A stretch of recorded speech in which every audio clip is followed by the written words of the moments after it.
ఇక్కడ కనపడుతున్నటువంటి 16,008 దివ్య సౌధములున్నాయే, ఈ 16,008 దివ్య సౌధములు ఆయన తన భార్యలతో ఉంటాడు. ఆయన ఇక్కడ రథం మీద తిరుగుతూ ఉంటారు. ఆ కృష్ణ పరమాత్మకి మీరు స్నేహితులా అని అడిగారు. నేను స్నేహితుణ్ణి అన్నాడు.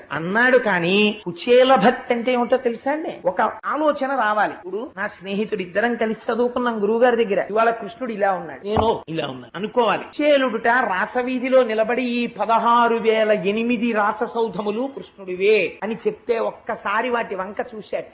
అక్కడ వెళ్ళిపోతున్న పరిచారికల్ని చూశాడు. వాళ్ళు వేసుకున్న ఆభరణాలు, కట్టుకున్న వస్త్రాలు కొన్ని లక్షల విలువైనవి. వాళ్ళు ఎవరని అడిగాడు. వాళ్ళు కృష్ణుని యొక్క భార్యల పరిచారికలు అన్నారు. వీళ్ళే ఇలా ఉంటే నా స్వామి ఎంత ఐశ్వర్యవంతుడు, నా స్నేహితుడు, నా సఖుడు, నాతో కలిసి చదువుకున్నవాడు ఇవాళ ఈ స్థితికి చేరాడు అని నిలబడిపోయి ఆనందమగ్నుడై కన్నుల వెంట ధారగా వర్షం పడినట్టు నీళ్లు కారిపోయేట. ఇవన్నీ చూస్తున్నవాడు ఉన్నాడు ఆంతరమునందు. పొంగిపోయి కృష్ణ భగవానుడు ఈ ఇంటిలో ఎక్కడుంటాడు అని అడిగారు. అదిగో ఆ ఇంట్లోనే ఉన్నారు అన్న. ఆ ఇంటిలోకి వెళదామనుకున్నాడు. కానీ ఇంటి ముందు పెద్ద పెద్ద శూలాలు పట్టుకుని కాపు కాస్తున్నారు భటులు. ఇంటి లోపలికి వెళదామంటే చూసి తన యొక్క చిరిగిపోయిన బట్టలు, ఈ స్థితి చూసి లోపలికి రానిస్తారో రానివ్వరు. రానివ్వకపోతే ఒకవేళ నా స్నేహితుడండి, నా సఖుడండి కృష్ణ పరమాత్మ అని చెప్పి వెడితే ఒకసారి పైనుంచి కిందకి చూసి ఎవరు నువ్వు అని అడిగాడు అనుకోండి. అడిగితే అంటే అబద్ధాలు చెప్పి లోపలికి వచ్చావా అని రెక్కపట్టి ఇచ్చేస్తే తను ఇప్పుడు అబద్ధం చెప్పినవాడు కాదు,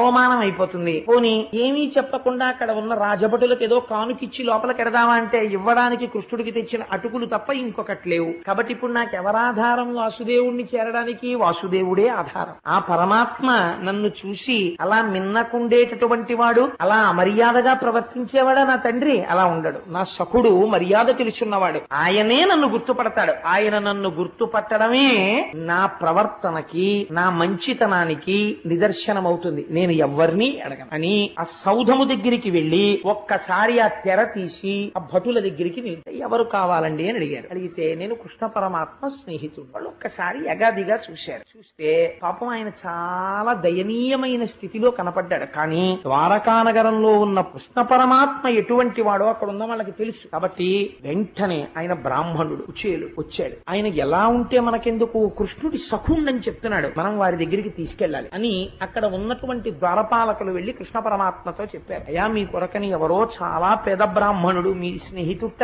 వచ్చారు, అక్కడ నిలబడ్డారు ద్వారం దగ్గర అన్నారు. అప్పటికి కృష్ణ పరమాత్మ చేస్తున్న పని ఏమిటో తెలుసా అండి? ఆ గదిలోకి ఎవరు ప్రవేశించి ఎంతో ముఖ్యులైన వాళ్ళు వస్తేనే అక్కడికి సమాచారం పెట్టి ఆయన తన శయన మందిరమునందున్నాడు.